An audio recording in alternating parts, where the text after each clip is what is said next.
I would want you all to, introduce yourselves and just tell us what you do. And okay, maybe we'll keep that for the end. I guess I have the internet now, so it's on. Anyways, I think we can go with a round of introduction, a very quick, short introduction for each one of you. Let's start with Anvaya. So tell us what you do. Sorry? Tell us what you do or study and what your interests are other than what you normally do. Okay, so I am a SY BCom student studying in SP College, and my interest, as in I love to dance. I mean, I love classical dance.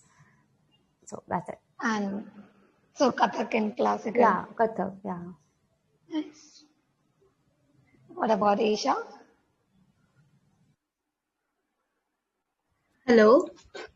Yes, Isha. Yeah, I'm audible. Yeah. Yeah, so my name is Isha Gatevar, and I am a SY BBA student, and I like to read in my free time. So what exactly do you like to read? Fiction, non-fiction? Fiction. Yeah, fiction. I don't like non-fiction. It puts me to sleep. Okay. It puts you to sleep. Oh my God. Okay, okay. What was the last fiction book you read or are currently reading? I read a book by Sidney Sheldon. Okay. It was a mystery kind of a thing. Yeah. Okay, wow, that's good. I'm much more into non-fiction and I can't stand fiction sometimes. Okay. But actually, this is what we have in common, so it's fine. Yeah. What about Lancy? Is that your actual name? Can you hear me, Lancy?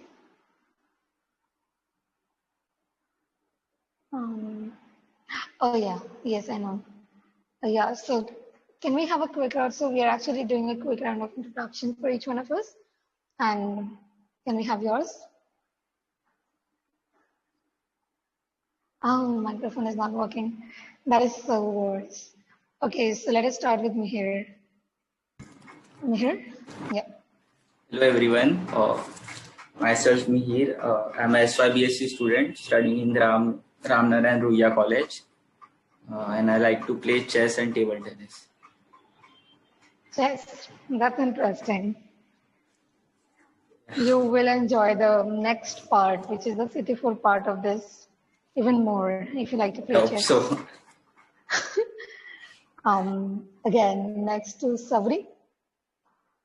Hi, I'm Savri Ratnabarki. I'm a SYBSc student from Ramnaran Ruya College, and I like cooking. You like cooking? Wow, that's something we have in common as well. Even I love to cook. Next we have Vanshita. Hello, so I am Vanshita. I am an SY and I'm doing bachelor's in computer science. And there's nothing particular that I've found that I like. I like everything in bits and parts. And what are those bits and parts? Like I like doing art and craft sometimes. Sometimes I like doing sports. Sometimes cooking. Sometimes reading. So nothing in particular. Just give me a minute. हाँ चालू है अभी तो चालू है बंद होएगा तो मैं आपको बुला लूंगी थैंक यू हाँ thank you. Oh, that's actually nice. We have art and craft in common. Nice. Even I love to paint. Okay, so let us start today's lecture and let me share my screen. Yeah.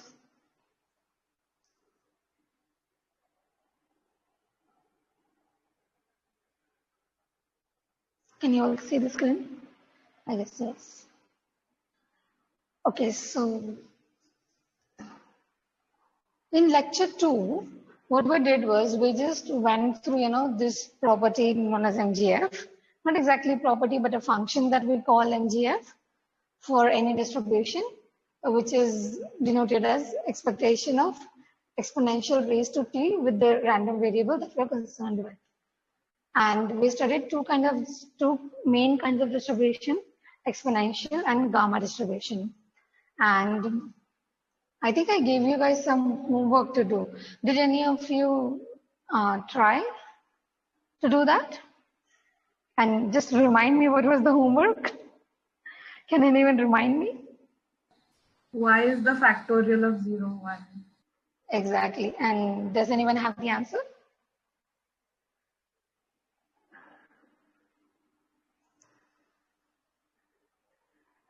What? No one? Seriously? Not a single student?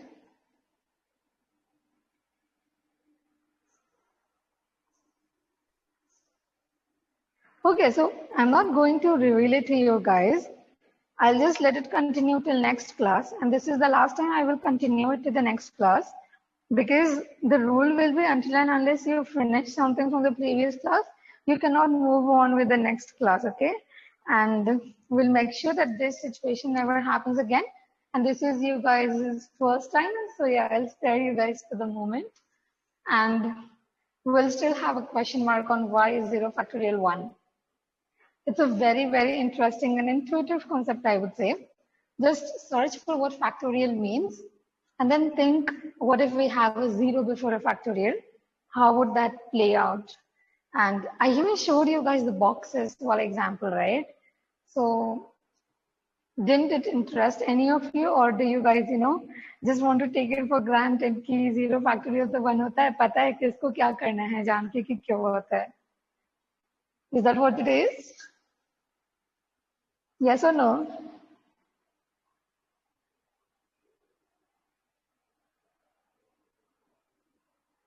I am audible, right?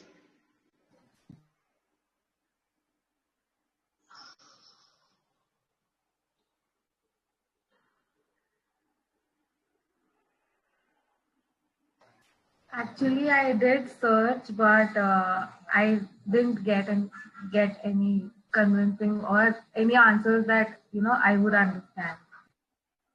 Oh, so okay. Next time this happens, what you all can do is just put it in the WhatsApp group, right?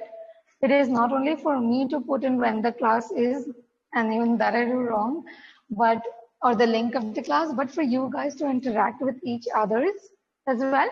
I know it's very difficult because it's online and you guys haven't seen each other's faces yet, but we'll keep some gaming session again if you want, and just let me know if you want a gaming session and interaction with each and everyone, because I think that is one of the advantages of taking classes and lectures at some place, and it's always good to know your peers, I guess.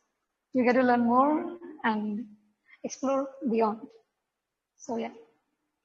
Okay, so Vanshita, whatever you don't understand from what you have, yet seen on the internet, you can message us in the group. And I think there is a website known as Stack Overflow, wherein I'm pretty sure you must have found the answer.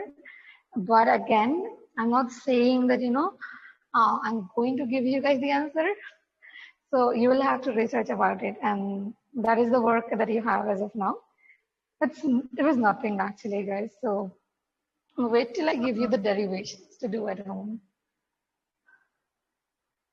Someone wanted to say something? Is it because that still counts a way of, like there's an arrangement that exists in the factorial.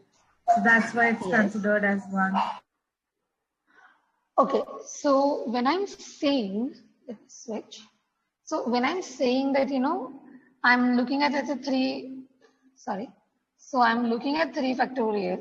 What I drew the other day was 3 boxes like this, right?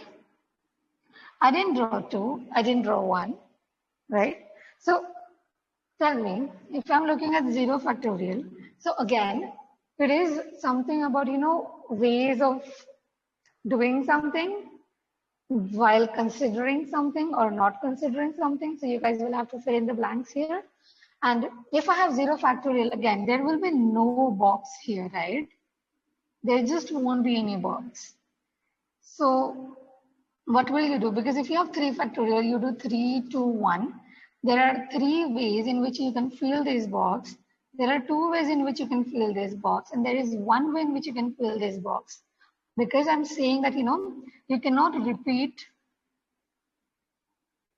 I'm not allowing you to repeat the letters as well. Right? So what will happen if I give you 0 factorial? If I give you no box at all? So that's the choice you have here. And okay, I think I have just explained it all, but can anyone seem to have come to a conclusion from this hint, at least?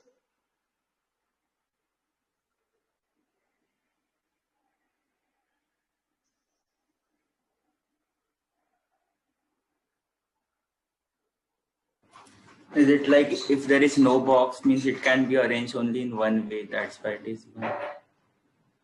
See, a box, we aren't seeing the arrangements of the boxes here, right? We are seeing arrangement of the stuff that we want to put in a box. So you are close to the answer, but not exactly. I mean, you are on the way. Yeah. Does that mean that we have the box, but there's 0 ways to fill the stuff in it? उल्टा पुल्टा कर दिया आपने थोड़ा. So it's like we don't have a box. So there will be how many? Yes, Mihir?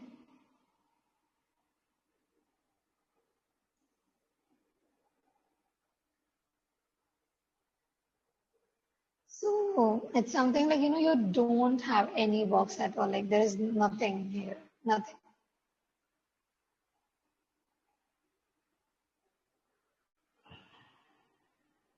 So the question is not about the box. I mean, these boxes, I think, are just distracting you guys. What matters? So the question I'm asking here is, how can I arrange these 3 letters in a word? And here I might have some another question. So again,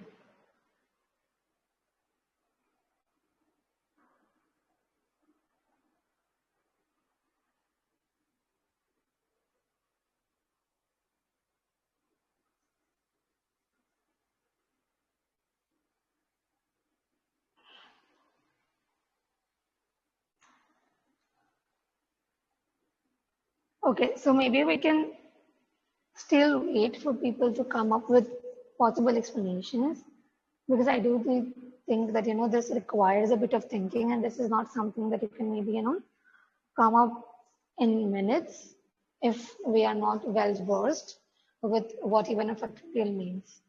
So go home and research about what a factorial means, and then I would love to hear from you all about why is 0 factorial 1 and why are you convinced, or maybe where are you stuck?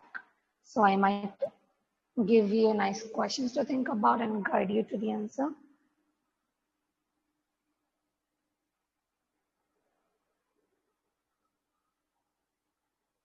Is that okay with everyone?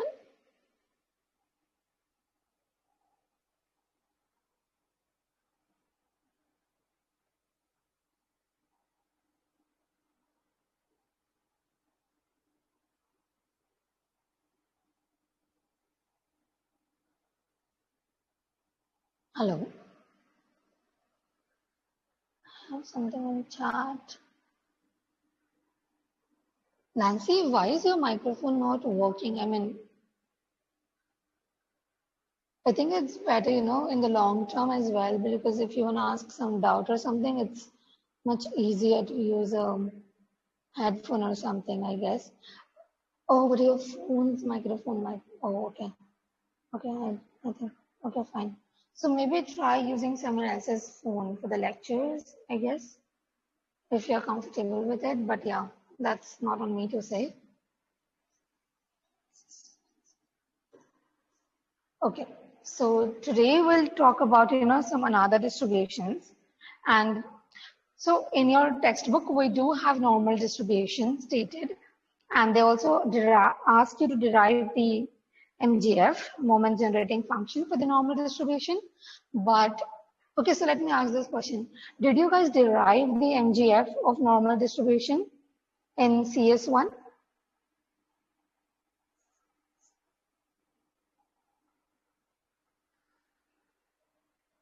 Does anyone remember?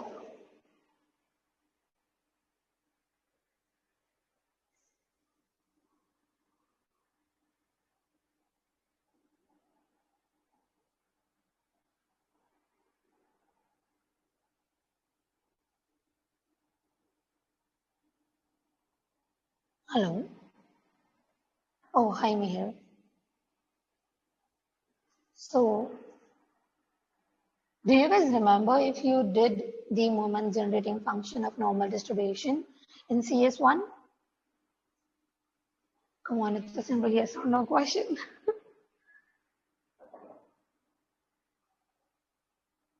No one has the answer to that. Yes, ma'am. You did, right? And do you remember? Yes. That was a very faint yes. So, what was the one thing that you use? What was the technique that you normally use to figure out the MGF of normal? So maybe let me write it for you guys. I'm not going to go through the whole proof of it because we'll try to derive the MGF of something else rather than normal, which you guys have already encountered before. So I'm just writing it in short. We have m of t, which is equal to expectation of e raised to t x as usual. And for expectation of e raised to tx, we know normal is a continuous distribution which spans from minus infinite to infinite. And for expectation of this random variable, we write the random variable as it is here, and we'll write the PDF of normal here. So again, I'm not doing it for the normal, but standard normal. So here my sigma is just 1, so it's square again is 1, and here I will subtract 0 because my mean is 0, right? So I have dx here. And what happens next?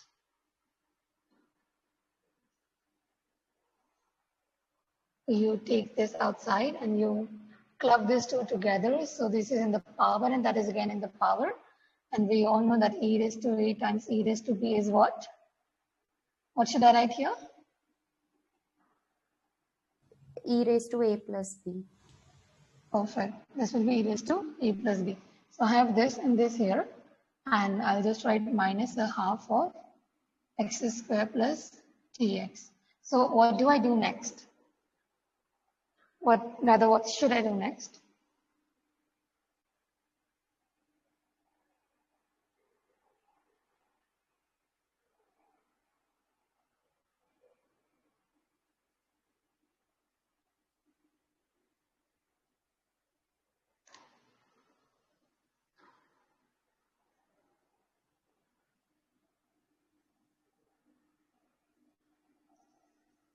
So I have something like this. I mean, I can't pretty much do anything about it. But does anyone remember what happens with this guy here?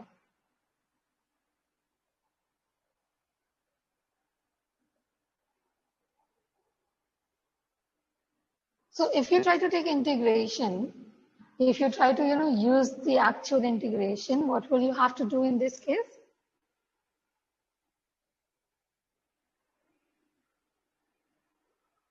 Why are you guys so quiet? It scares me, when my students are quiet.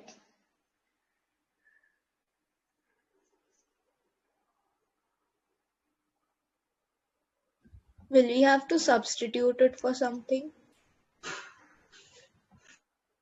For something, and what could that something be? So, and what will you substitute for?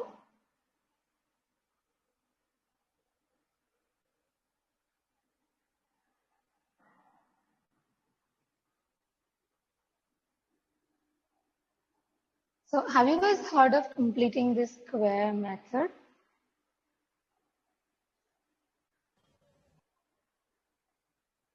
Yeah, you add and subtract the same thing, right? Yeah, so you add and subtract the same thing, or so that is the hint. Now what can you do here with it? So we know for a fact that we will use completing the square method.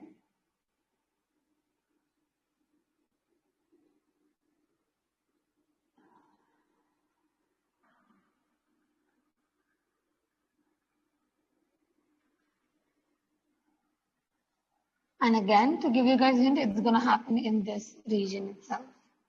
So what will you have to do? So if we take the minus half outside, then we will have in the bracket x square plus 2tx.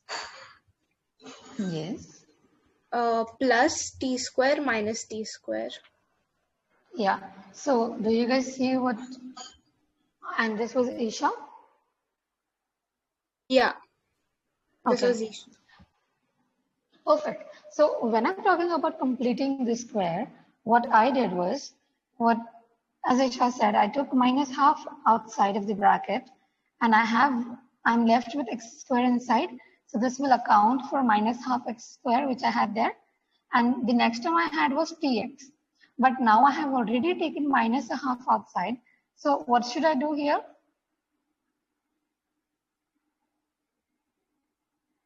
I want plus tx, right? So if I write x square plus 2tx, what am I getting?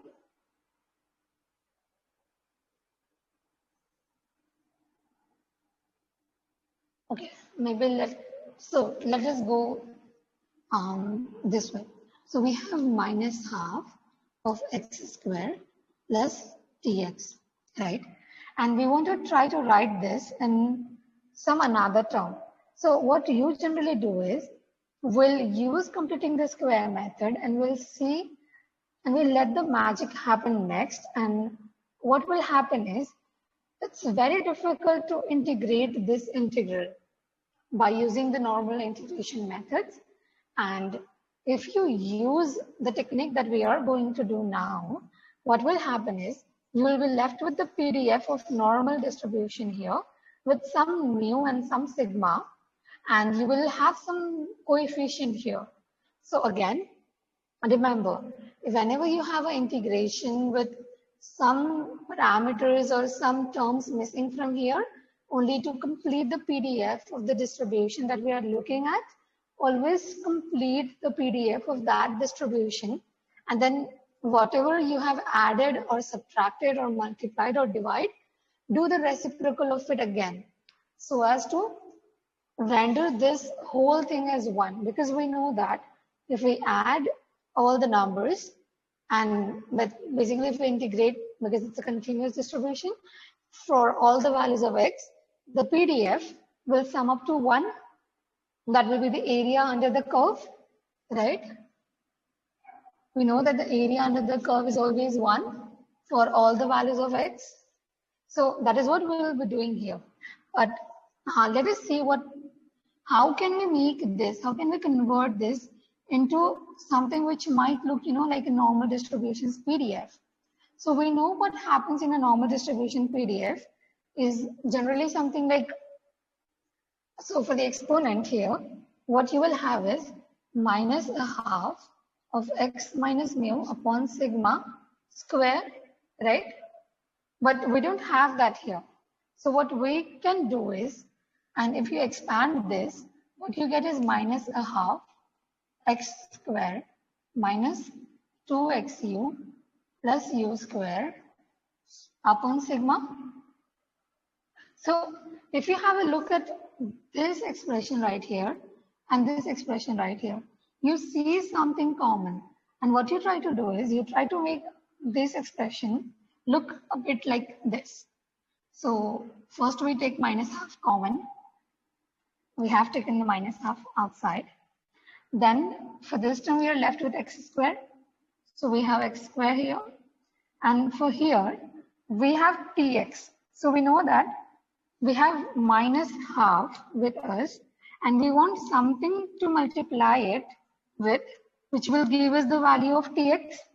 So if we were to figure out the value of this y, what will it be? just take this 2 over there and multiply minus on the both sides. So what you will get is minus 2tx, right? And that is what you have to multiply minus a half with to give you tx, which is what you want at the end. So you will write 2tx, sorry, you will write minus 2tx here. So you will have inside minus 2tx. So this shouldn't be having plus, it will be minus 2tx, right? Okay. Is it clear up until now?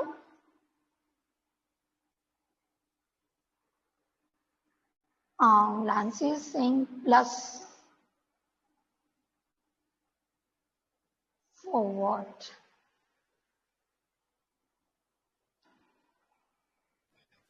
Ma'am, Yeah. just a small thing, like probably this is silly, but can you just increase the pen thickness or something? Because since it's very thin, it kind of gets distorted, I think, because of the pixels. So it becomes slightly difficult to read. Oh, okay. Yeah, I can do that. Yes. Okay, yeah, no problem. Let me check if I can increase the size of everything that I have written up until now.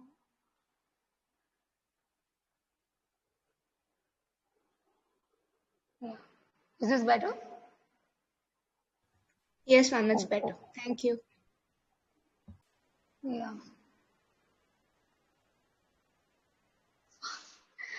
I have not yet used to this. Okay, so perfect. So I think I'm writing with the 2 now. Good. So what should we do here next? Again, we want to make it look something like this. So if we try to see what are the common things between this expression here and this expression here, and what are the missing things that we want to, carry forward. So we have x square here, and we have minus 2xu here, and we have minus 2tx here. So what do you guys think is instead of u here? T, right? So next up we have u square. So of course, what is the term that I should be adding next? Anyone? 1. 1. And why do you think I should add 1? Because it is standard normal and mean of standard normal is 1. And like it, only then it will be similar to what you have written for normal distribution. Wait, so is the mean of standard normal 1? Are you sure about that? Oh, sorry. Or is the standard deviation 1? Yeah, sorry, right. Standard deviation. Right? I think it's very easy to get confused, but yeah, this is how we are going to learn, and it's nice. So okay, anyone would like to try? T square. T square, and why do you think I should add T square? Because mu was substituted by T in the second term. Yeah, right. So what we saw was that the T that we have in our term right here is almost equivalent to the U that we have here, right? Which is why what we can do is we will substitute instead of U, T everywhere in the expression that we have. So the U that we have here was substituted by T. So if we have U square here, so we should always write T square here, right? But again, now if we look at the expression that we have, we don't have this T square. And we know that we have multiplied everything in our bracket by a half, right? So maybe we should add this term, which we are missing here. And I know if I'm adding something, I should also be subtracting the same thing to make it look like what we had as the original term, right? So now I will write this term here. So I have minus half already there, x square minus 2x. I'll just write t square here, okay? So I just wrote t square there. And I know that we are missing something. So we'll have to compensate for the things that we have just added, and we'll again. So what we added was minus a half t square. And what I will do is I'll just add a half of t square.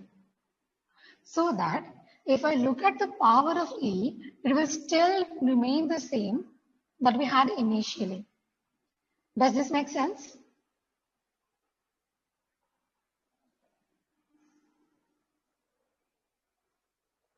Does anyone have any questions with what I just did?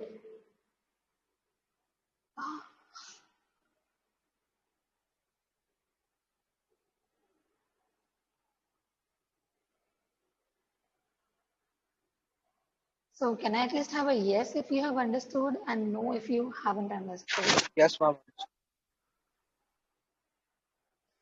Okay, thank you very much. And I'm assuming that everyone has. So let us move forward with it. So, okay. Now we know that within here, we only need this part. We don't need this part right here. And we know that if I have e raised to minus something plus the other thing, I can always rewrite it as e raised to this half times e raised to the other half. And that is what I'm going to do now. And because this e raised to the other half does not depend on x, which is what I'm integrating with, e raised to minus a half of t square, sorry, e raised to a half of t square will just be a constant. Okay, so maybe I'll just write it again. We'll have this thing 1 upon square root of 2 pi e raised to minus a half x square minus 2tx plus t square and times e raised to a half of t square dx. Is this clear to everyone? Do you guys have any questions? Is anyone wondering why haven't I taken the sigma into consideration?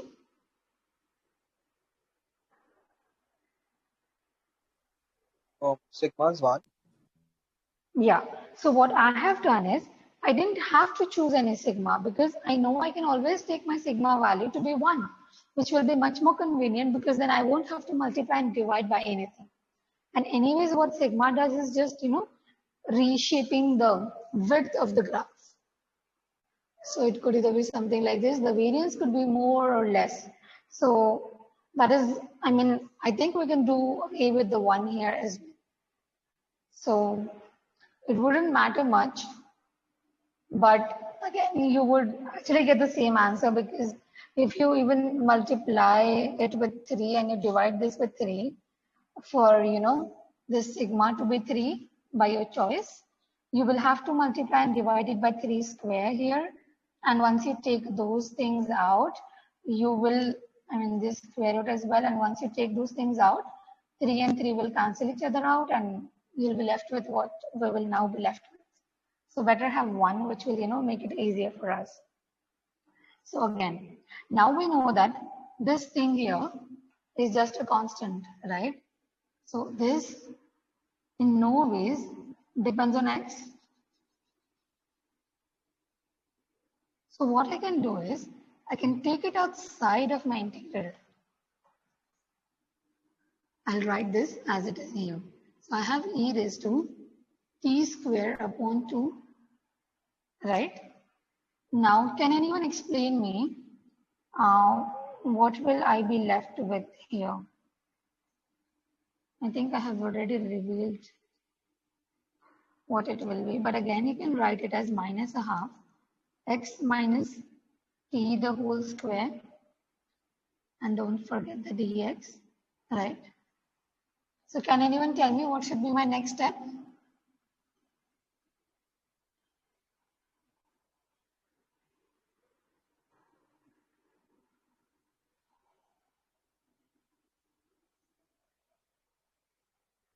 Anyone?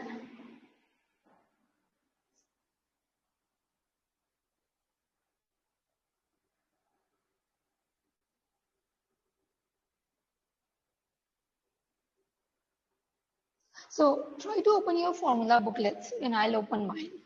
And let's see what is the PDF of a normal distribution.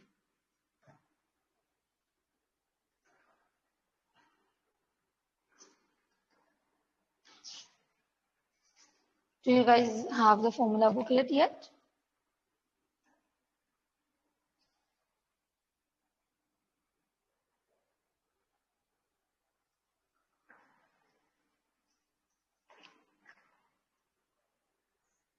So if you look at page number 10 in your formula booklet, you will see the PDF of the standard normal distribution.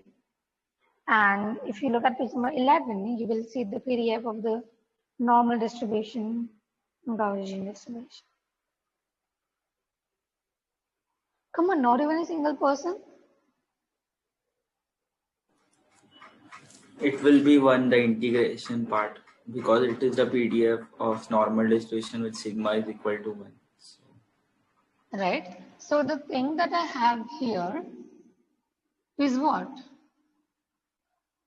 Can you all have a look at the PDF of the normal distribution on page number 11 of your formula booklets? Maybe I can share a picture in the group as well.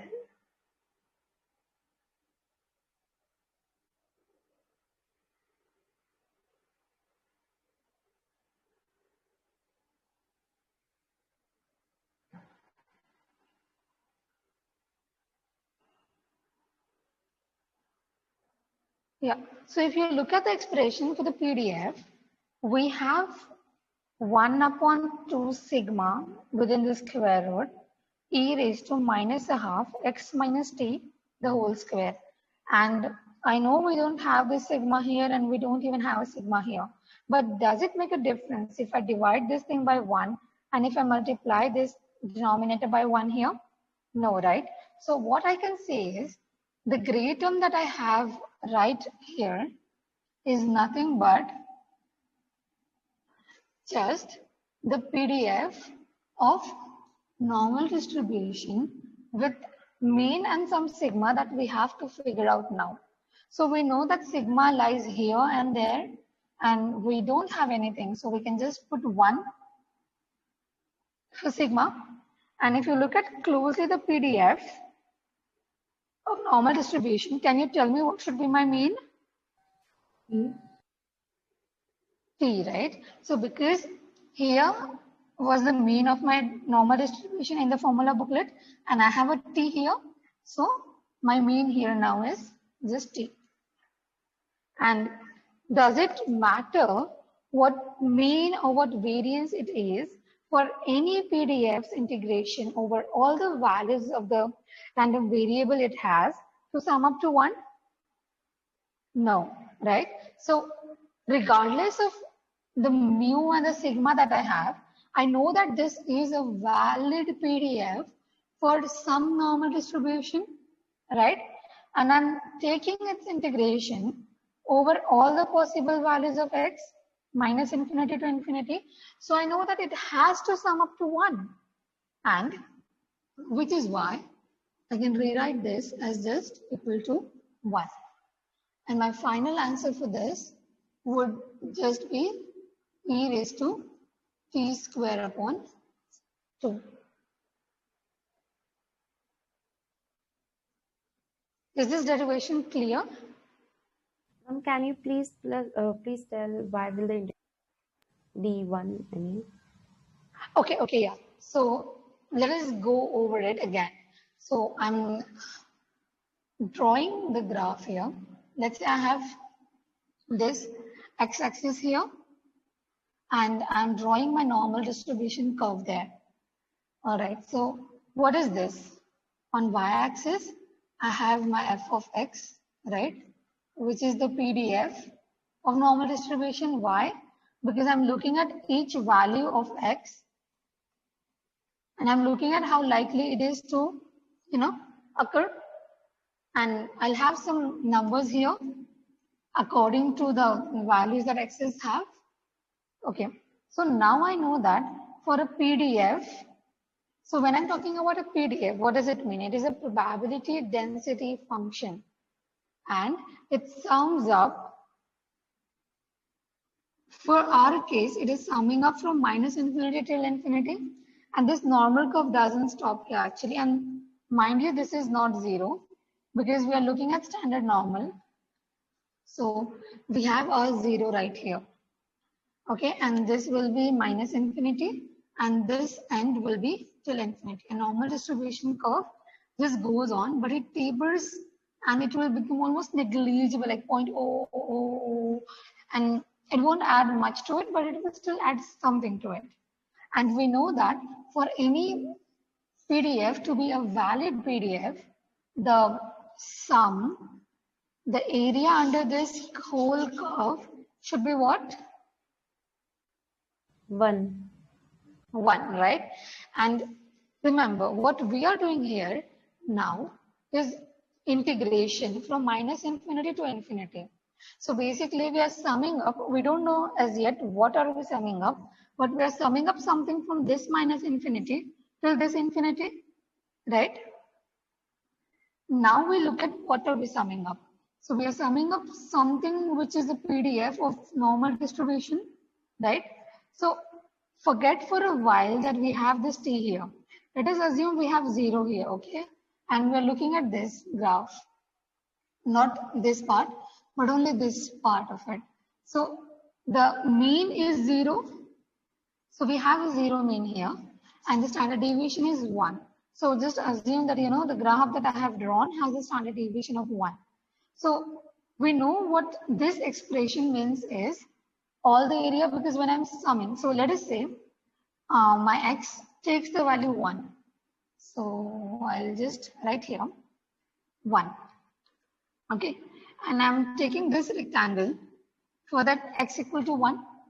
Then again, I'm moving forward, x equal to 2.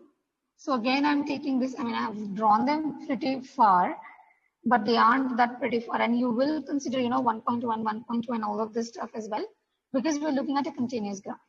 So if you have 2, you will sum up this area that is just the line that I have drawn. And again, we know for a fact that, we are looking at a continuous distribution. So you cannot just look at 1, 2. You will have to look at some intervals. So let's say what will make much more sense is if I'm looking at from 1 to 2, so I'll have this whole area. Again, now if I'm looking at it for 2 to 3, I'll add up this area. So what I'm doing here is I'm taking everything from minus infinity till infinity. So in a way, I'm taking all these smaller rectangles, all of them, and basically adding all of those, because integration is just analogous to the sums of all of these bars that I'm drawing. And these will be pretty small, so right now I have these gaps left, but in actual, they will be pretty small. So it will be a nice approximation. And again, as you rightly said, that the area under this whole curve is 1. So we know that if we sum up anything, any normal PDF, it has to add up to 1.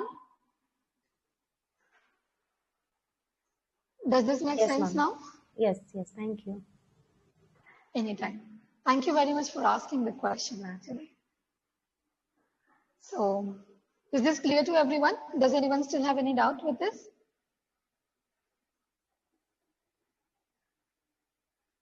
Feel free to ask.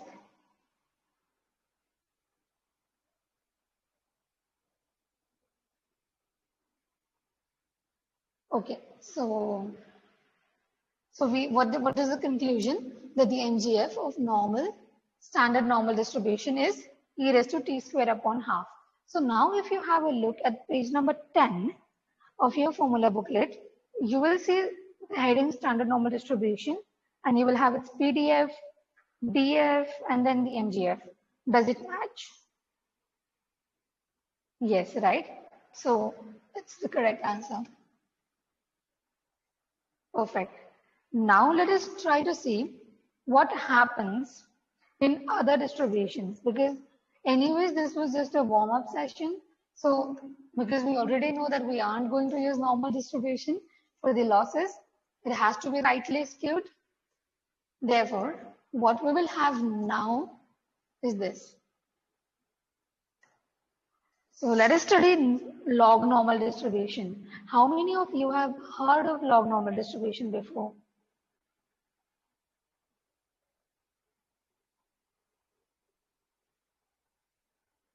No one. Isha raises a hand. Okay, so I don't know, just a random fact. Actually, log normal distribution is known as the Cinderella of all distributions. Don't ask me why, I just searched it on the internet because I have almost forgotten why it was called the Cinderella of all the distributions. But yeah, I have really forgotten why. Vaibhav. Thank you, Vaibhav. So can someone dictate me? If I say that my log of x follows normal distribution with mean mu and variance sigma square, what will my x follow? Log normal with mu and sigma. Log normal, right? So it will be log normal with parameters mu and sigma square. So is this the mean and is this the variance of x? No, ma'am. No, right? This is the mean and the variance for log of x, not for x. And there are certain other formulas for the mean of x. But generally what happens is, with any distribution that you have for, let's say, the prices of the stock market, why don't you analyze the prices directly? We know that each one of us, looks at the return that you get from any share that you have invested in to project the returns, and that is what you say. You'd never try to forecast the price. And why is that the reason? Does anyone know? Why do we look at returns, not the prices?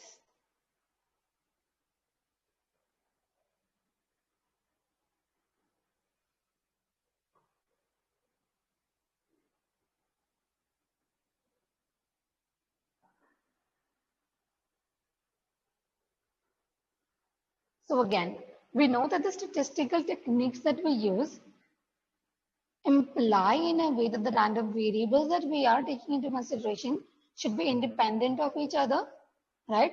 That is the first condition that we usually have. They should be independent. And I know that if the stock market price of Reliance share today is X, so let's say it is, can you all hear me? Yes. Yeah. So let's say the stock market price of any share today is 100 rupees. And what are the chances of it being 0 tomorrow? Anyone? I'm not asking you like, 0.01, 0.05, 0.7, just high, low, impossible, not likely, in those terms. Okay. So let's say if the share price of some stock today is 100 rupees, what is the chance that it might go to 0 tomorrow?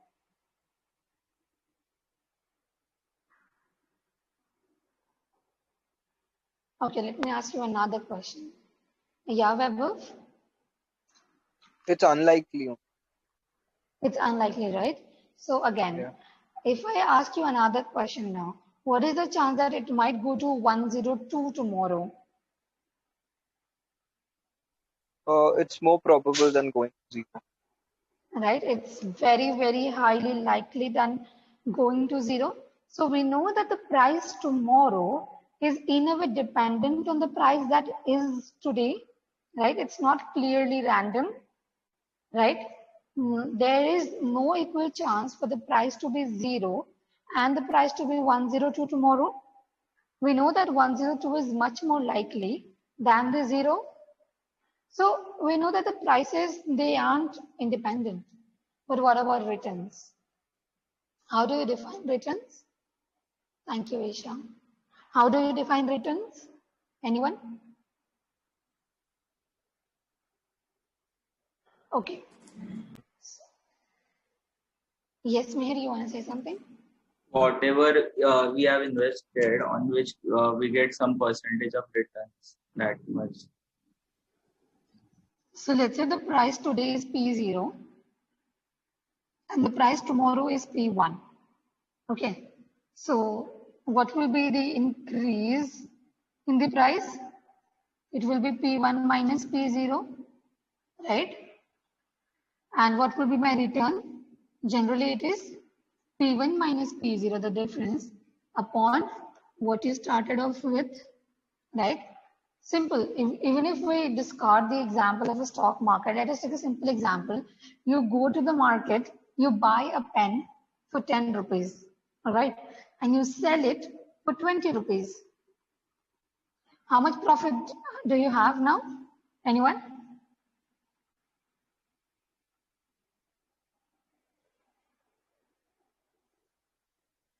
How much of a profit have you gained by selling this pen for 20 when you bought it just for 10?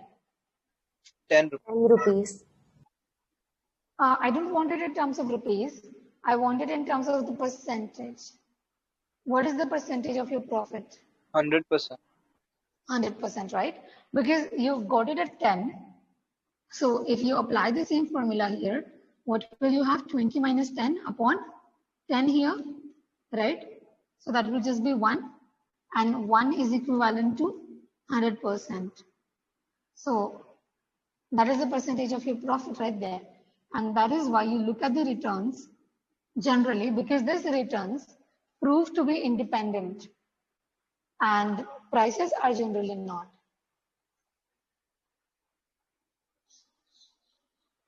And for returns, you actually sometimes even look at, log returns and log of the prices. Because if you also look at log of the prices, then it might give you, so log, there is a nice connection between logarithms and the percentages as well, which I think you might explore if you want to go into a finance or something. You should be, able to see things in terms of percentages a lot more often. Okay, all right, let us focus here. And what we have is our X following log normal distribution with mean mu and variance sigma square. So again, when I'm looking at something which follows normal distribution, I know that my log of X, the values from my log of X will be spanning from minus infinity to infinity, right?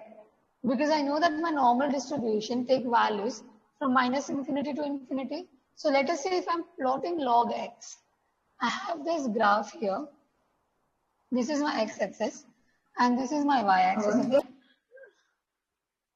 So we want to visualize everything and let it, stuck in our minds. How does it even look like? So if I'm plotting the function log of X, does anyone have any idea how does it look like on this coordinates? Anyone? So let me give you guys some options. Will it look like this? Will it look like this? So this is A, this is B. Will it look something like this? Will it look something like this? Will it look something like this? What do you guys think it will look like? So I'm trying to plot log of X here. So my Y is log of X.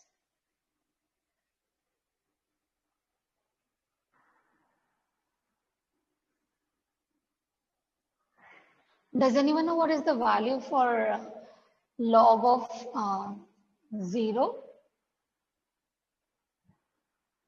Log of 1? Log of 1 is 0. Log of 1 is 0, right? So in what graph do you see log of 1 to be 0? D. D graph, right? Yes. And that is indeed the correct answer.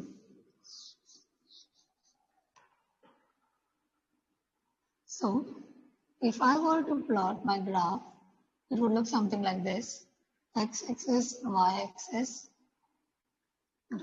So my X, see, this is the tricky part here.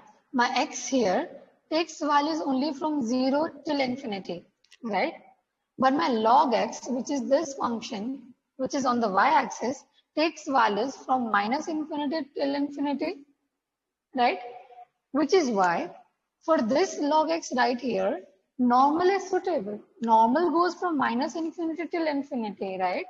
We know it has that bell curve and it goes from minus infinity till infinity. But for log normal, we know that logarithms can take values. So what do I mean by take values here? If I am looking at log of x, I know that my x here cannot take a negative value. For any negative value of x, logarithm function does not exist, right? So I know that my x has to take some positive value, right? So the domain for this x right here, and when I'm talking about domain, it means all the values that x can take.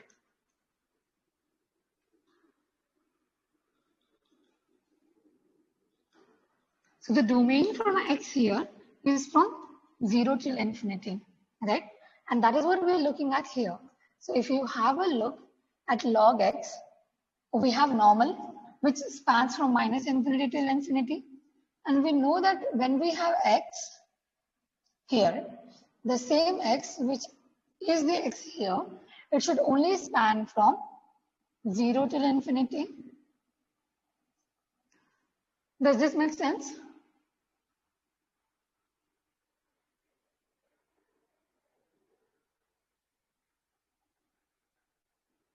So the x that we have right here is the x-axis that we're looking at. And the y that we have here on the y-axis, basically the graph here is from this log x. Does this make sense? Does anyone have any questions regarding this?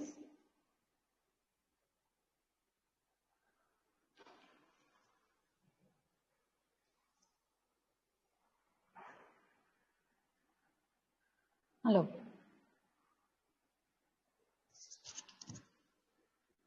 Can you all hear me? Yeah.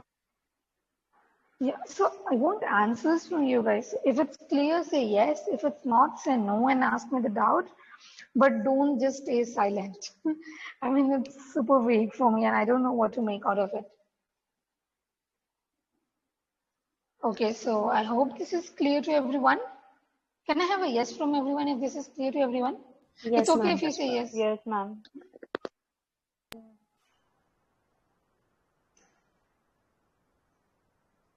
Okay, thank you everyone.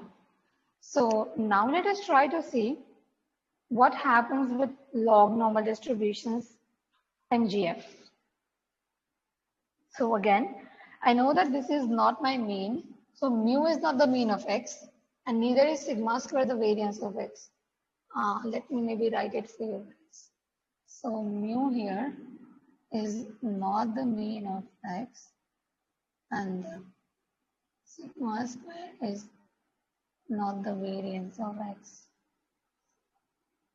All right, but it is the expectation.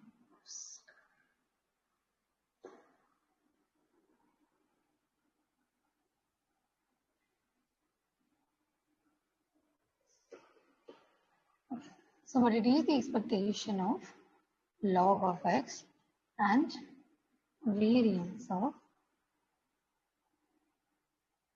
log of x.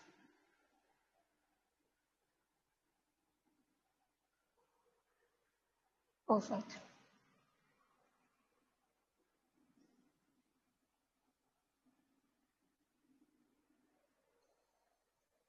Perfect. So now let us try to figure out the MGF of log normal distribution. Are you guys excited for this or not? Is this going to be dreadful or not? Let's see. I hope it's not. So MGF. Can someone remind me of the formula for MGF?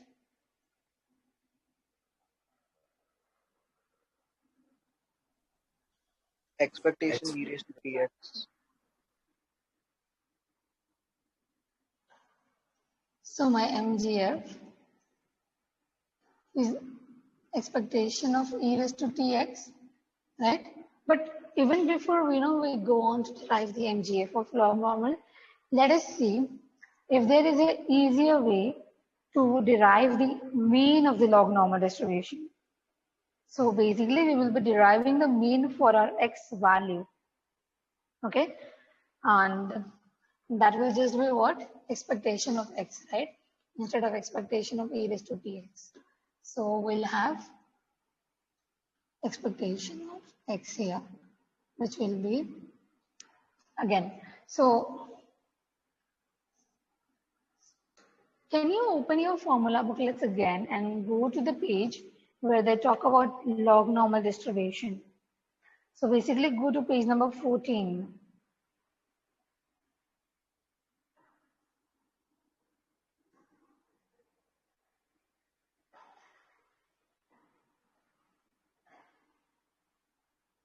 Maybe I'll put it in the group.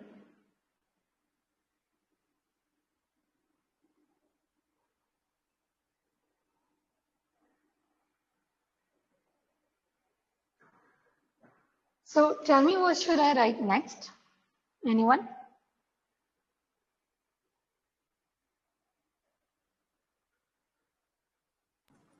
Integration of x multiplied by f of x dx. So the normal thing to do would be integration of x, f of x, dx, right? From 0 till infinity, because that is what log normal spans from, right? So beside the PDF, you can see a small little x, which is supposed to be greater than 0, right? So we have to respect those conditions, and which is why we have this from 0 till infinity x times f of x dx. So again, now if I substitute my f of x, what will I get? So okay, 0, Spain starts behaving after. We have x here, 1 upon square root of 2 pi sigma square 1 upon x e raised to minus the half of log of x minus mu upon sigma the whole square. Okay, so I know that this x and that x would cancel. And what can I do next? Anyone? I think you guys did cover this in CS2, right? How to figure out the mean of log normal distribution.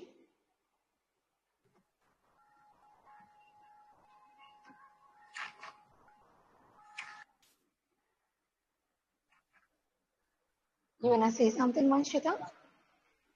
Yes, Ma'am. Ma'am, I don't remember. You don't remember? Okay, no problem, no problem. So this is new to you guys. Okay. So see, I forgot to write dx. So we have a dx here. But again, now if we try to integrate, we again have the same problem, right? E raised to, we have something minus half of log of x, and then it also has a square over there. This looks super complicated right now to me as well. So even I cannot solve this integral. I cannot solve this, I cannot even dream of solving this integral by my hand manually. So let us try to use some trick and just discard all of this. Let us start afresh. So we want expectation of x. Again, let us see if we can use something that we learned in this slide. So we know that x follows log normal distribution and that my log of x follows normal distribution. And I do know the MGF of normal distribution from the slide here, right? So what I can do is, so these are the kind of tricks that are usually used in mathematics and statistics to make the calculations easier. So what I will do now is, I will use e raised to log of x here. And I'm assuming that each one of you already knows that if I do this, if I have e raised to log of 1, what will be my answer? Anyone? 1. So here it will be 1 and here it will be 2. 2, right? So because e is the anti-logarithm and my log here is the logarithm. So it's in a way seeing that I'm multiplying by x and then I'm dividing it by x. So if I raise log for e's power, they will eventually cancel each other out and I'll be left with whatever is there with the log, which is 2. Did everyone understand this? Yes. Perfect. So I think this is known by everyone. Again, so now if I try to, have a look here, I have E, I have expectation of E raised to log of x. And what I will do is I will define log of x as some another random variable y. So I say that my y is log of x. And what I will do is I will rewrite this as expectation of e raised to, what should I write there? Anyone? Y. What? Y, right? This will be e raised to y. Perfect. So now I know that my y is log of x. So let us go to the previous slide and see. We know that my log of x follows the normal distribution. So what I can write here is just that this follows normal distribution with mean mu and variance sigma square. All right. So now what I'm looking at here is expectation of e raised to y.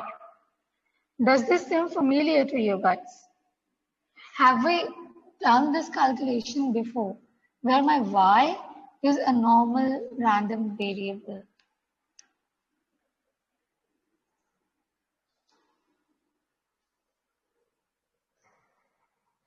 So if you guys remember the MGF that we had a look at, what? So the MGF that we had a look at,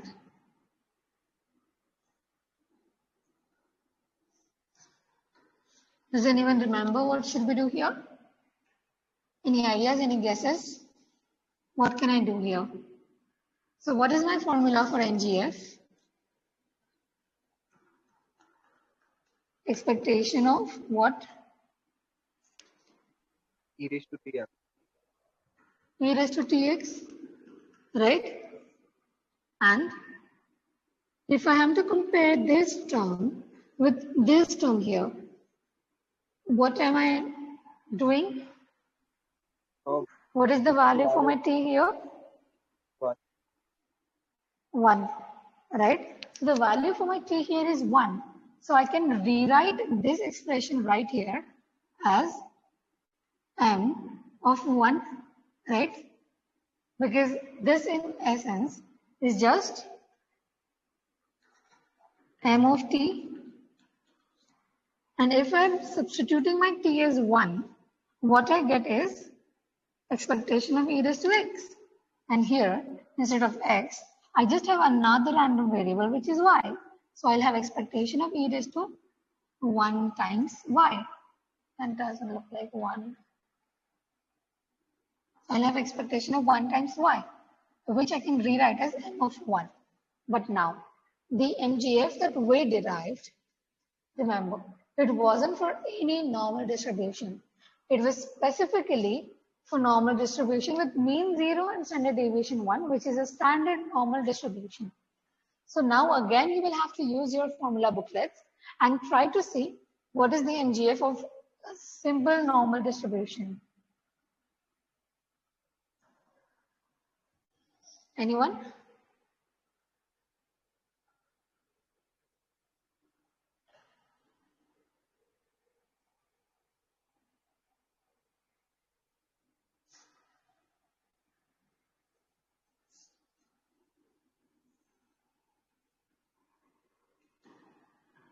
What is the MGF for the normal distribution?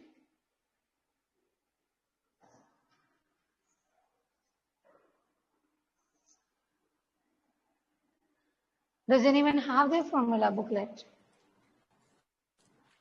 It is e raised to mu t plus half sigma square t square. Right, it is e raised to mu t. And what is my t here? 1. 1. 1. So I can ignore that, right? So plus shouldn't be there. So plus, what did you say? A half of sigma square t square. So again, I can ignore my t square here because it is just 1. And that is my answer. That's it. You don't have to go through any, monstrous integrals and differentiation or something of that sort. That's it. This is the expectation of x.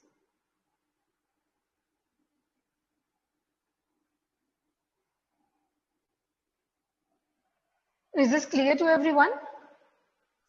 Or maybe we can try to, calculate the variance. So for variance, let us recall the formula of variance first. So we know that the variance of any random variable x is what? Does anyone remember the formula for variance? Expectation of x square minus expectation of x, the whole bracket square. Yeah. Perfect, right? So again, I know my expectation of x here, but I do not know my expectation of x square. So to figure out the variance, my log normal random variable x, I will have to calculate expectation of x square first. So let us try to do that. So, and again, this, I don't want Mihir to speak, and I don't want Anshita to speak, and I don't want Vaibhav to speak. And I want the rest of you to help me derive this equation here. So tell me, what should I write here in the bracket? E raised to log of x square. Right. It will be e raised to log of x square. And what should I do next? Take log x square is equals to y. Take log x square is equals to y. And okay.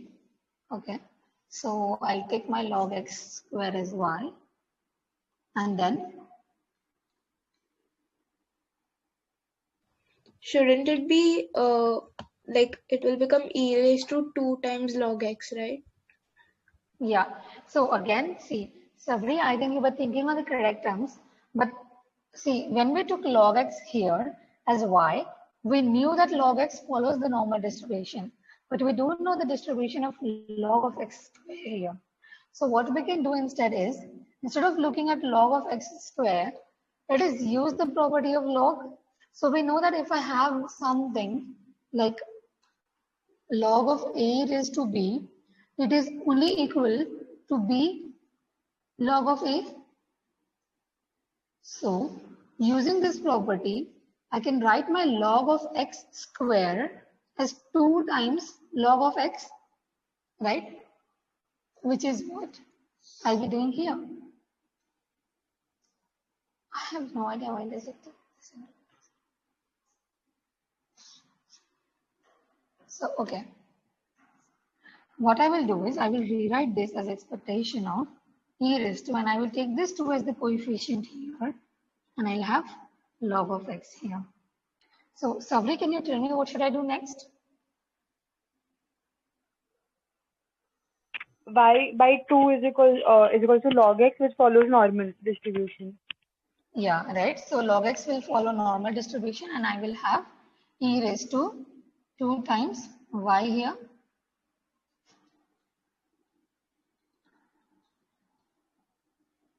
And now what should I do next?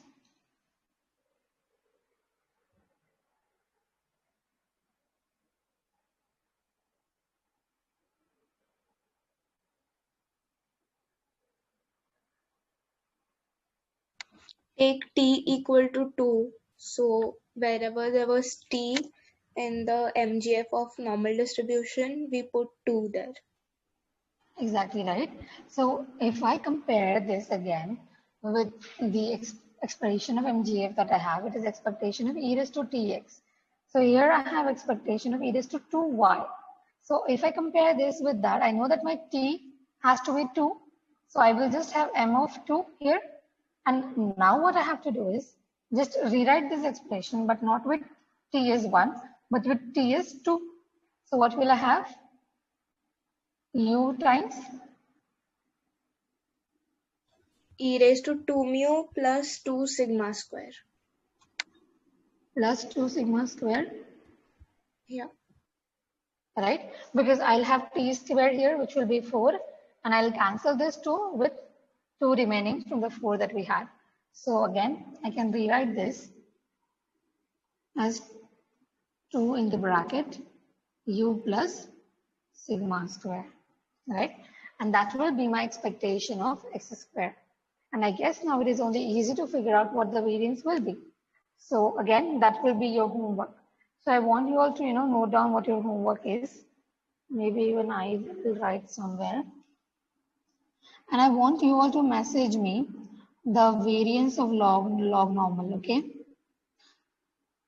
So remember, we have figured out expectation of x as well as the expectation of x squared. Now you just have to subtract them and voila, you'll be with your answer. And I just want you to send that to me in personal chats throughout the week or anytime when you can.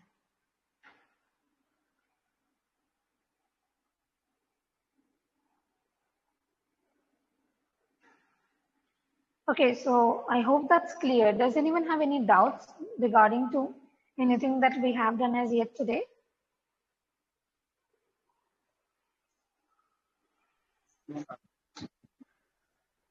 Thank you, Vaibhav. What about others? No, ma'am. No, ma'am. No, ma'am. Okay, perfect. Thank you very much. So now this was about log normal distribution, and that is only one distribution that we can look at. And there are again many other loss distributions, and again much more variety which can be used to model the losses that an insurance company might incur in terms of the claim amounts. Okay, so let us have a look at some another distribution now.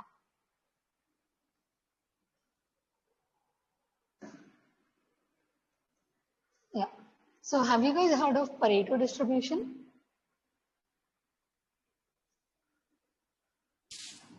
No, ma'am.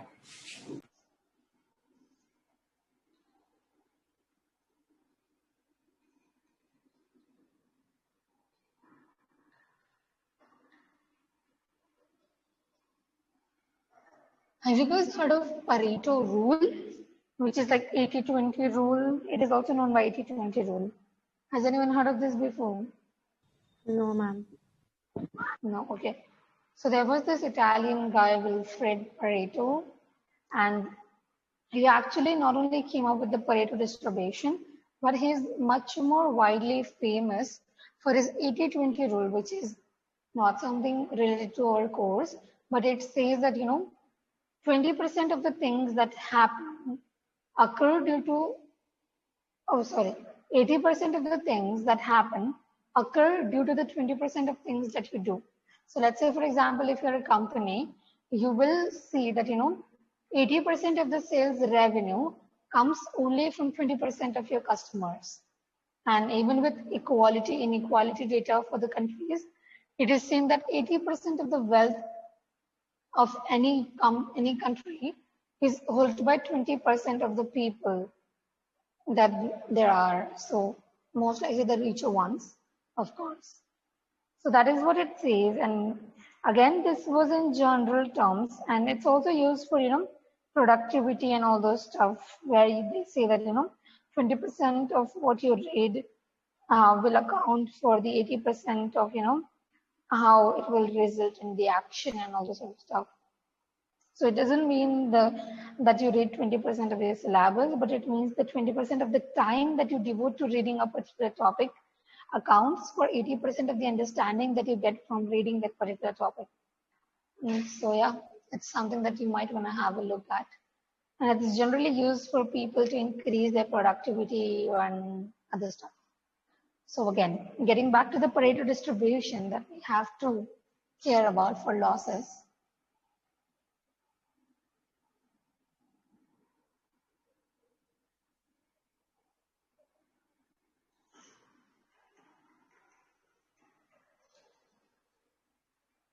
Yeah, so I'll just write this CDF of the Pareto distribution and then we'll derive its mean and its variance.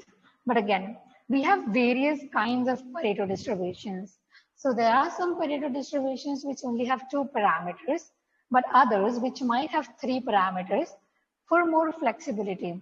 So it would just be the case that if you substitute one in one of those, in one particular those 3 parameters, you will be back to the 2 parameter Pareto distributions. So if I have to write the CDF, so again, whenever I'm writing capital F of X, it means that I'm writing a CDF. And if I'm writing a small f of X, it will mean that I'm writing a PDF. So I'm writing the f of X here, which is the cumulative density function for my Pareto distribution. So I want to ask a question here now. How many parameters do you think are there in this CDF? 2. And what are those 2 parameters? Alpha and lambda. Alpha and lambda, right? So what I will say here is that my X follows Pareto with the parameters alpha and lambda. So my X here is the random variable. And if I were to write its PDF, what should I do? I'll have to differentiate this, of course, with respect to X. So what will I get here? For 1, if I differentiate it with respect to X, it is just a constant. Even if I vary X, this 1 is never going to change. So the rate of change is 0. And this minus will come as it is. And what should I do here? What will I have to do to differentiate this guy? Now you just separate the term lambda upon lambda plus lambda. No, Lambda upon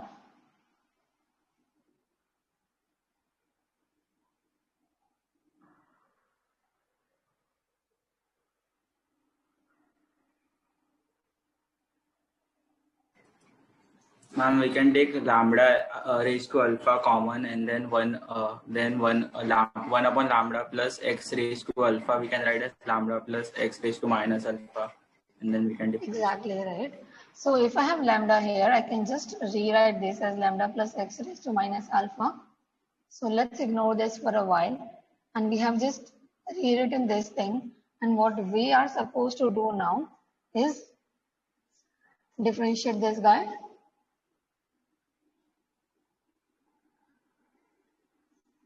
Right? So for 1, I again get 0. For minus, I'll have minus lambda as it is. And what should I write the differentiation for this guy here? And where? Can you help me with the differentiation here? What should I write here? Minus lambda is done. So minus alpha into lambda plus x raised to minus alpha minus 1. Exactly right. Minus alpha minus 1. So It minus should be minus lambda raised to alpha, right? No. So what we have here is lambda is just the coefficient for lambda plus x, right? So I'm just writing minus lambda as it is here, and minus alpha will just get outside as the coefficient, and lambda is also the coefficient, so they will be multiplied, right? Yeah. Did you get it?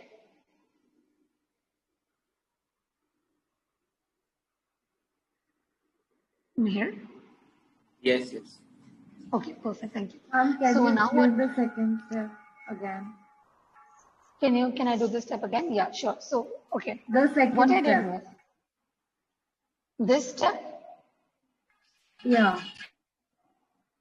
Okay, so what I did was, did you understand this d upon dx? Yeah. The step before that. This step? I mean, the second step, it will be there, na, lambda raised to alpha. Lambda raised to alpha. Lambda raised to alpha into lambda plus x raised to minus alpha. Okay. So you meant that alpha, not this Yes, alpha. ma'am. Oops. Sorry. I thought you meant that this alpha should come to the power here. Sorry about that.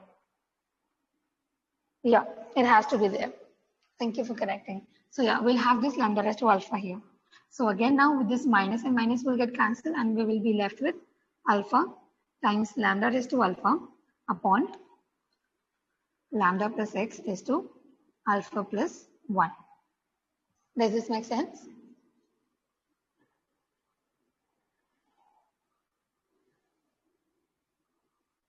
So this will be my f of x for the Pareto distribution. And again, for the completeness sake, I write this holds true for all x which take a value greater than 0.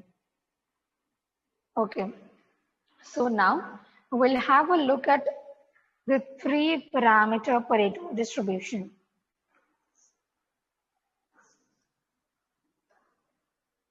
Which is sometimes also known as the generalized Pareto distribution.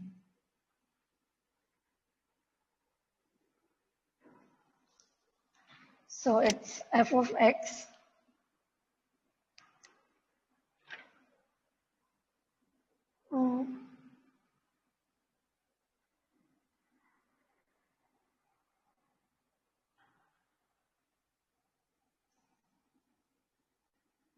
yeah.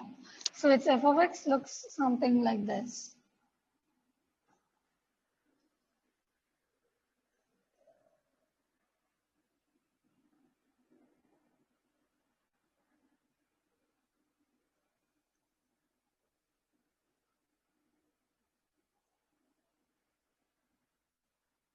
So let us try to figure out its expectation. What should I do next? Let me first write expectation of x. So what should I do now?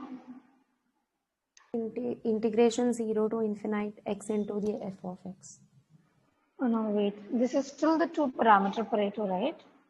We only have lambda and alpha. Yeah, I wrote the wrong formula.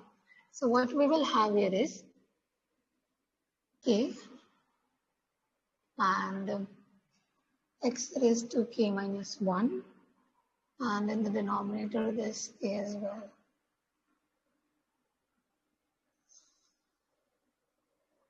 Yeah, now it makes sense. So you see what happened? If you put k equal to 1 here, this term will vanish off. This will become 1.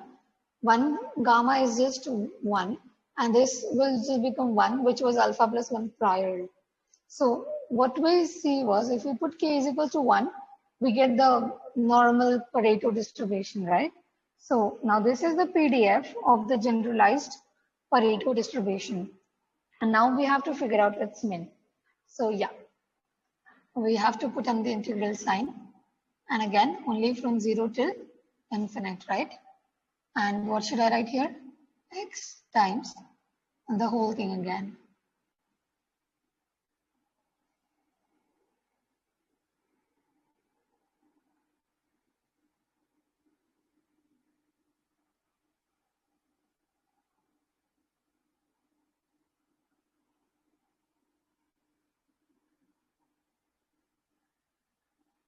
Any idea of what should I do next?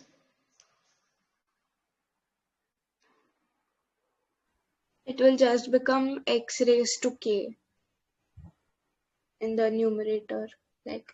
Exactly right.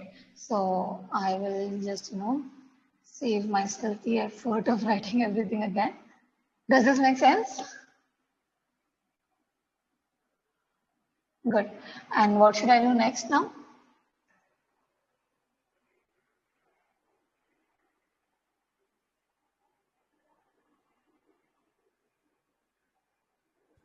Take out the constants to avoid confusion. Yeah, that is actually a good step. So what you can do is you can take all the constants outside. These are my constants, right? Do you want to take this lambda outside as well? Yes. Okay.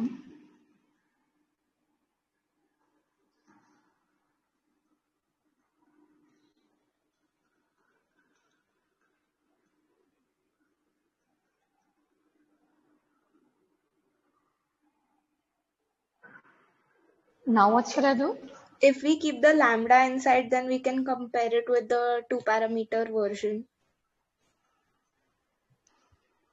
Yeah, that's very nice answer, Isha. So let us try to do what Isha just said, because saving ourselves from the effort of calculating the integral of x raised to k upon x raised to something is worth it, right? So we will not do this.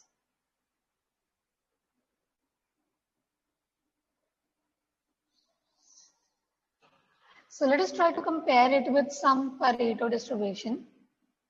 And again, as Isha said, let us have 0 till infinity here. So Isha, can you guide me? What should I keep outside and what should I take inside?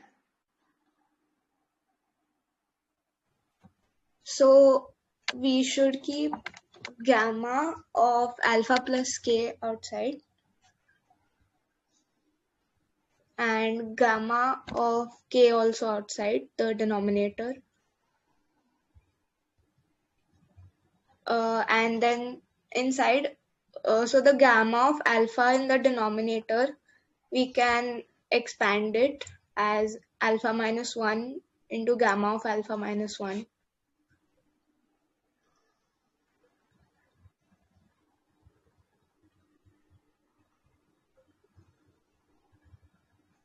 Oh, Gamma.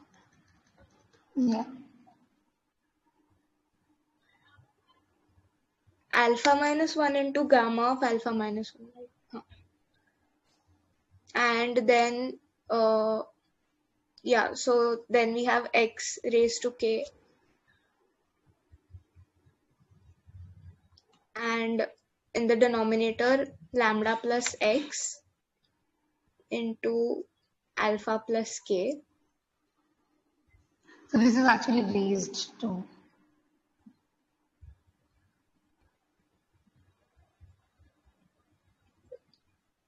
Should I tell what to do ahead?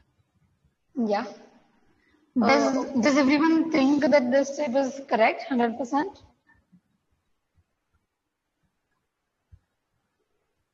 Does everyone agree with what Isha just dictated?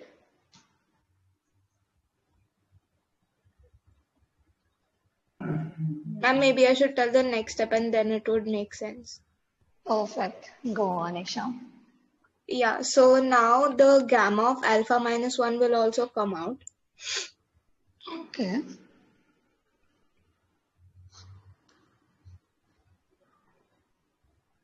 Should I write this here? Yeah. Okay.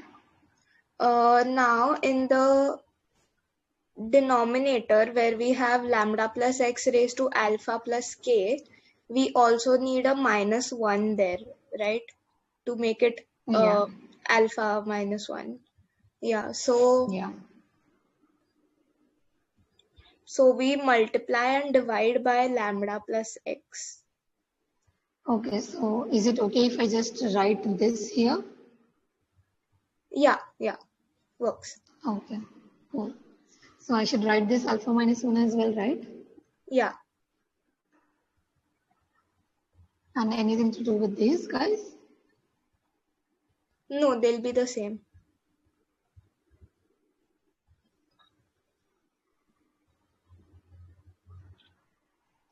Okay, so Isha, can you tell me what are we trying to compare this with? We are trying to compare it with a Pareto distribution of 2 parameters where our alpha is actually alpha minus 1. Okay, so let me write what we are comparing it with, for us to see where we should go. So for Pareto with alpha minus 1 and lambda should be? Lambda will be lambda itself. Okay, so can you dictate me the PDF of this guy? Yeah, so it will be alpha minus 1 into Yes. lambda raised to alpha minus 1 Perfect. upon lambda plus x raised to alpha. Right. Okay. So this is what you want here. Yes. So how will you make it now? And again, my big question is, what will you do with the x raised to k that you have here? Because you don't have any x raised to k there. All right. Think what else can we compare this with? Because we need our x raised to k, right? Ma'am, we can do it with parameter as k plus 1. Like in Parameter we as can k compare plus it with, 1. yeah, here it is k, I so we can see. make it k plus So 1 how this did time. you decide? Ma'am, because So, if we take, like, if we cut the x and xk, just make it x raised to k, then we get it that yeah, according to distribution, it will be k. If we just imagine, it will be the distribution with parameter k plus 1. So if we yeah, right. arrange and multiply and divide certain things, we might be able to convert it into a three parameter Pareto distribution with parameter k plus 1. Let us see what happens. So Sabri says we should also take this k plus 1 here. So can you dictate me what should my final answer here for this integral should look like? So I should just rewrite this with alpha as alpha minus 1 and k as k plus 1, right? No, So ma'am, this it will will remain be as it. ma'am, it will be alpha, right? Alpha, lambda, and k plus 1. So alpha, lambda, and k plus 1. But okay, let us try with that. Alpha, lambda, and k plus 1. Yes. Okay. So So it what should will I have be now? gamma of alpha plus lambda plus 1 upon lambda of k plus gamma of k plus 1 into gamma of alpha Yes. into lambda raised to alpha into x raised to k upon lambda plus x raised to k alpha plus k plus 1. Okay. So now tell me, what will you do with the thing that you will be left here? So here we have alpha plus k plus 1, right? So we take into consideration alpha plus 1 plus k. But you will be left with lambda plus x raised to minus 1 and x is there. So you still cannot take that out, right? Yeah. Oh yes. So what can I do? So we'll have to tweak the parameters in a way that will accommodate each of the x's, right?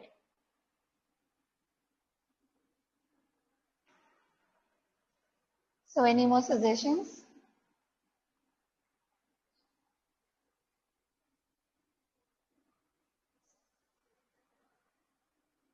What can I do?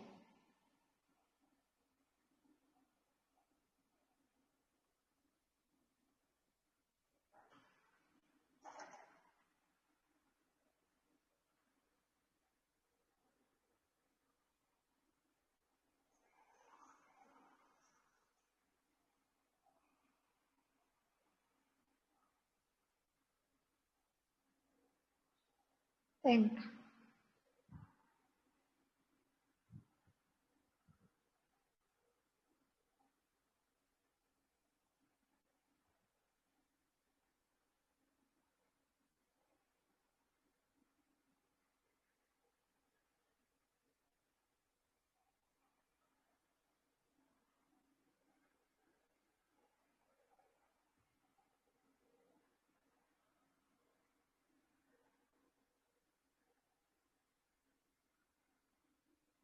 Anyone? So try to tweak certain parameters of the Pareto that we are trying to compare it to with and see which one would be more suitable to compare.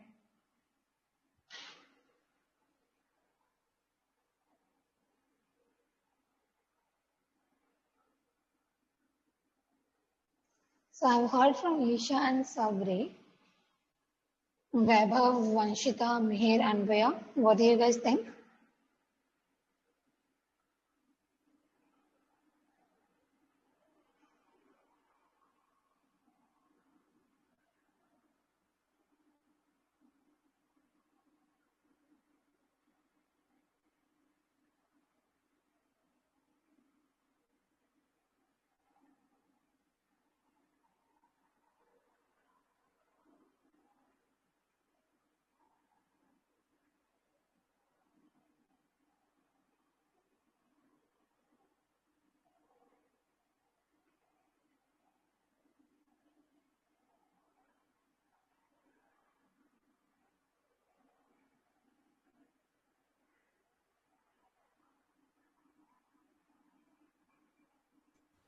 Are you Ma'am, all? can we Yeah. make it look like a Pareto distribution of three parameters where where alpha is equal to alpha minus 1 and we have k as well. So you Yeah. mean not k plus 1 but k? Yeah, correct. So again, if you will only have k, what will you have here is alpha minus 1 plus k, right? Yeah. So you will still have this plus 1 which will be not accounted for. Okay.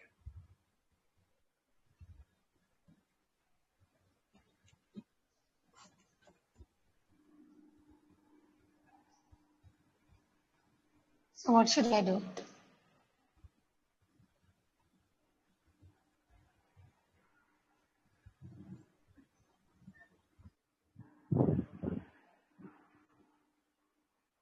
Anyone?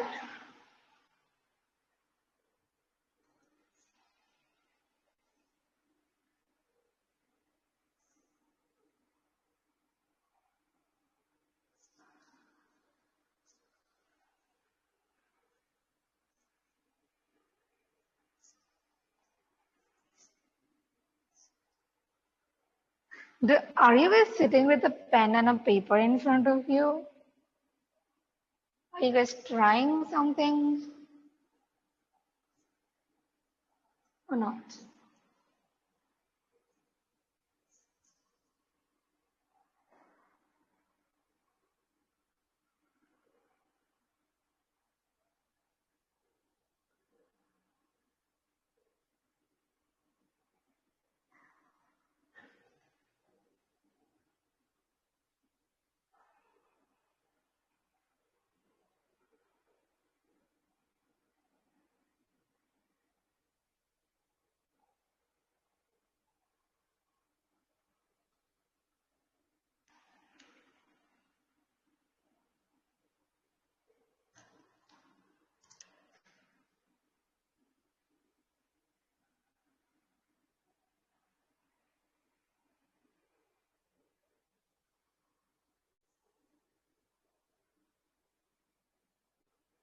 Come on, guys. What could this be? Like,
and where? What do you think? Mihir, Vaibhav, Vanshita, Sabri, Isha, any ideas? Ma'am, will it be possible to with parameters alpha, the ones which you have wrote alpha minus 1 lambda and k plus 1? Because if we take that, then denominator lambda plus x, it will be again alpha plus k. So we don't have to again bring there any plus 1 or minus 1. Okay, We we just don't have know. to modify all the gamma functions. Yeah, let us try what happens. So if we have these parameters, what kind of a distribution we would want? Ma'am, gamma of alpha plus k Yes. upon gamma of alpha minus 1 into gamma of k plus 1 into lambda lambda raised to alpha minus 1 into x raised to k upon lambda plus x raised to alpha plus k. Okay. So should I erase this step? Yes, ma'am. So, Ma'am, can you give me 2 minutes? I'll just solve and then I can tell you likewise. yeah. So actually, this is going to work. This is the correct answer. Let us do it with everyone, okay?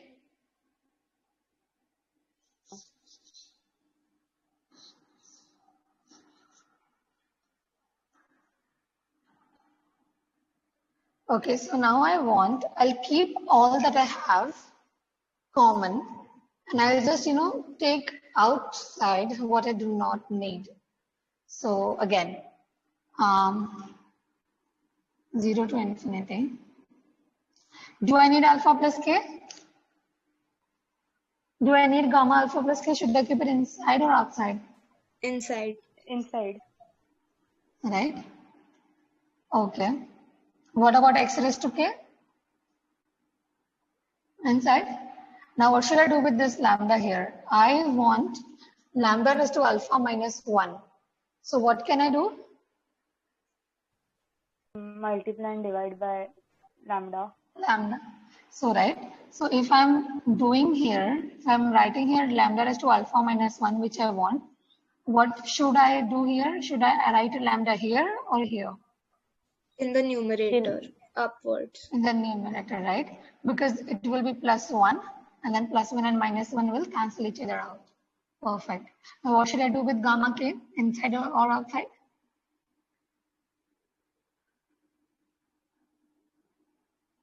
Outside.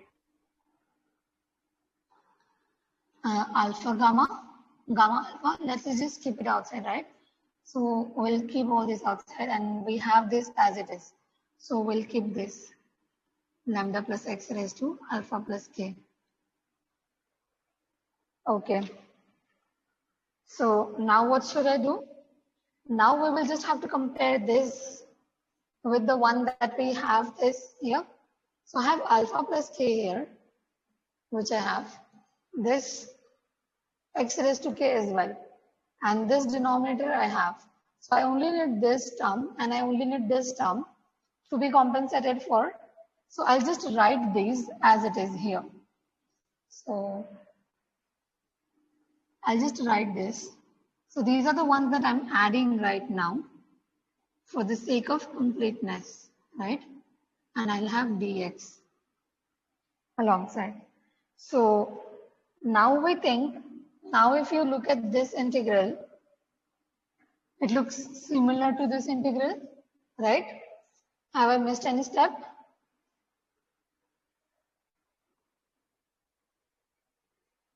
So again, we will have to remember that these terms were not there. So the yellow terms that I have written in the denominator, these were not there in this previous step. So if I have divided by this, I should again multiply with these terms.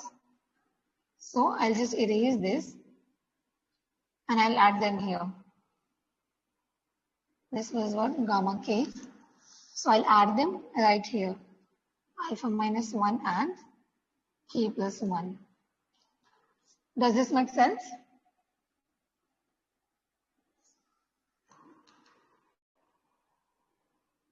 So what should be my next step now?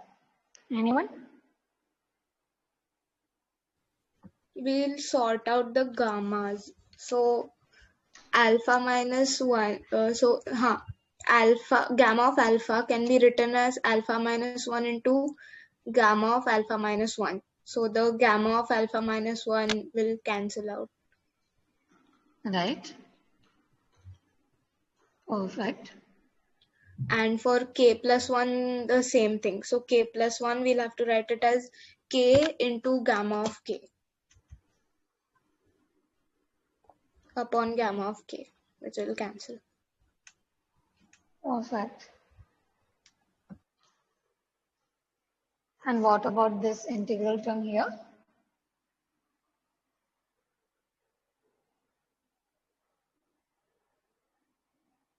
That will be The 1. whole thing will become 1.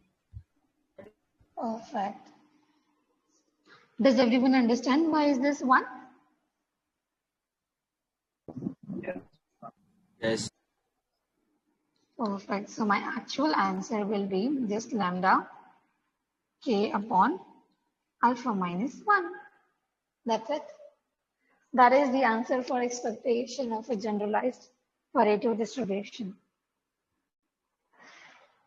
Does this make sense?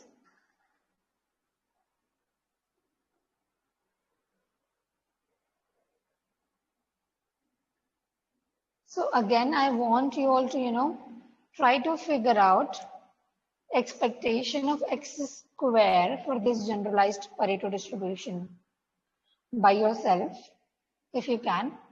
And if you have any doubts, message in the group or message me personally, and we'll try to help you with where you might be going wrong or what step should the next be.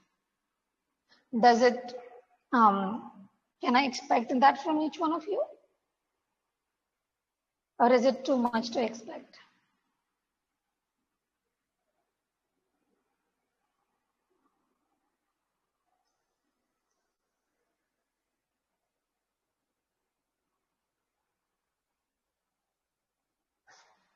Hello.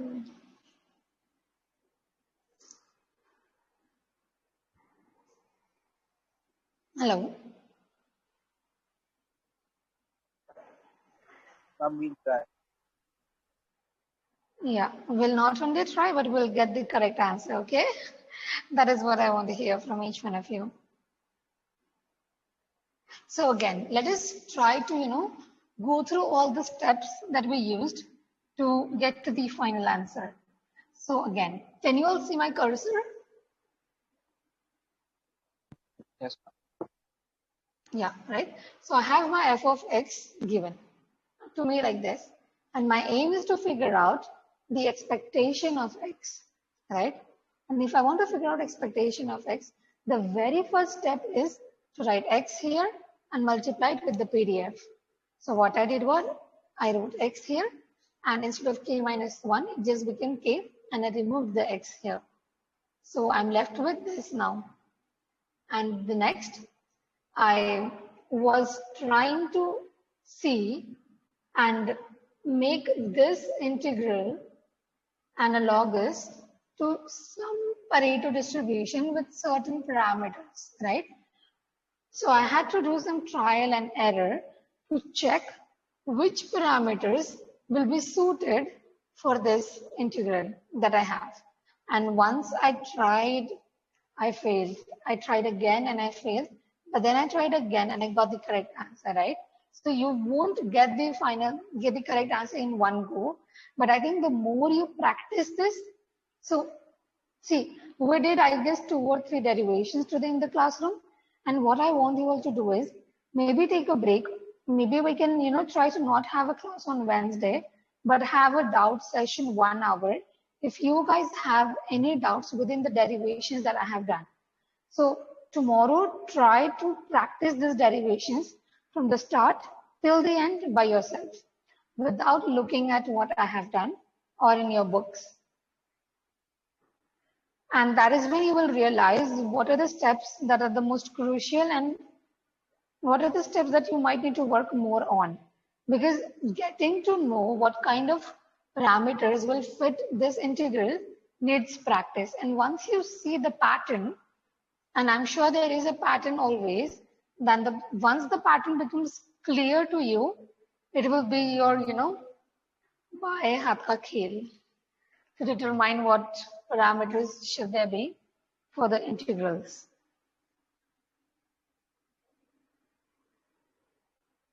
So once we had those, what we did was we wrote everything we wanted within the integral from here, and we added and subtracted whatever we thought wasn't there or was there and wasn't needed. And we were left with this, and we cancelled out and we came up with a very nice looking expression for the expectation of this monstrous looking PDF. Is this clear to everyone? Yes, ma'am. Yes or no? Yes. Thank you, Mihir. Thank you, Anvaya. What about others? Yes. Yes, Thank you, Vaibhav. Thank you, Savri. Clear, ma'am. Oh, it's Savri, right? I'm so sorry. I have been pronouncing it wrong. Okay, so I think that's it for today because we have done a couple of derivations. So I just want you all to, practice this and remember that you have to figure out the variance for log normal distribution as well. So you have to figure out the variance for log normal, and then what you can do is try to figure out the expectation of x square for the generalized Pareto distribution. Ma'am, And yes, could you share this on the group, please? yeah, this PDF, yes, I will. I'll share this on the group today. No worries. I'll do that. Okay. So any more doubts? Any more queries?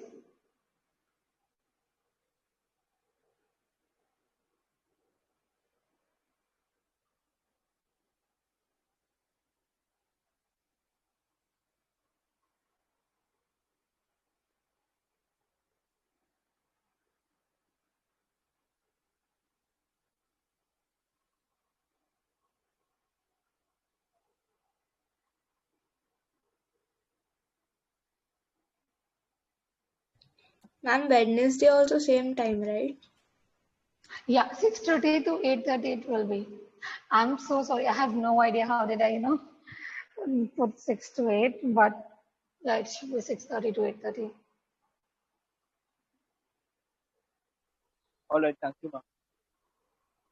You're welcome.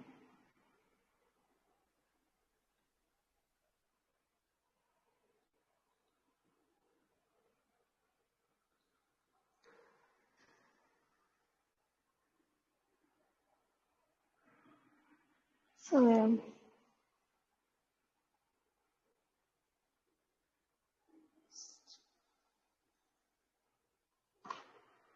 anyone has any doubts, queries, anything you want to ask?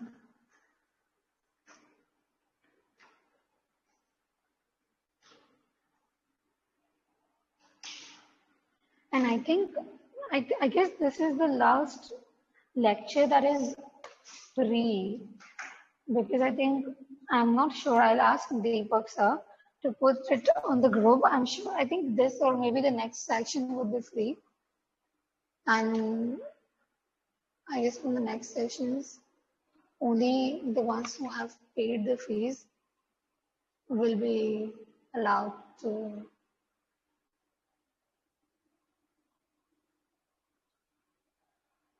attend the lecture.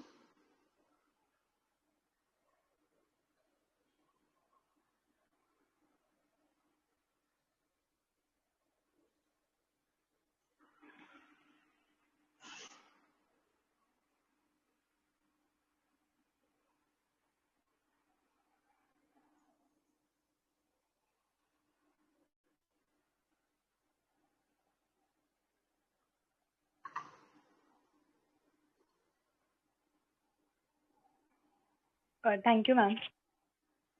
Thank you. Good night. Thank you, ma'am. Good night.